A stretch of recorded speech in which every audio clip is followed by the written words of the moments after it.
നമസ്കാരത്തിന്റെ സമയം കുറിച്ചിടുന്ന സ്ഥലത്ത് ഉദയത്തിന്റെ സമയം കുറിച്ചിടപ്പെടാറുണ്ട്.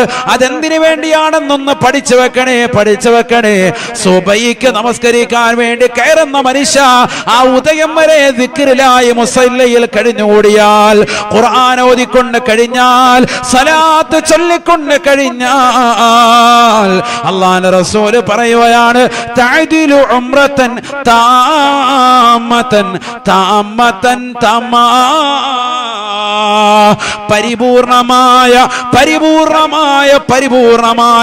ഉംറയുടെ പ്രതിഫലം അല്ലാഹു നിനക്ക് രേഖപ്പെടുത്തുമേ എന്ന് ഹബീബുനാ ശഫീഉനാ റസൂലുള്ളാഹി സ്വല്ലല്ലാഹു അലൈഹി വസല്ലം. അല്ലാഹു തൗഫീഖ് തരട്ടെ. പള്ളിയിലേക്ക് കയറുമ്പോൾ കണ്ടിട്ടില്ലേ, പള്ളിയിൽ സമയം എഴുതി വെക്കുന്നതിന് അവിടെ ഉദയം എന്നതിന്റെ എഴുതി സമയം കുറിച്ചിട്ടുണ്ടാവും. എന്തിനാ അങ്ങനെ? ആ സമയത്ത് നമ്മൾ കൃത്യമായിട്ട്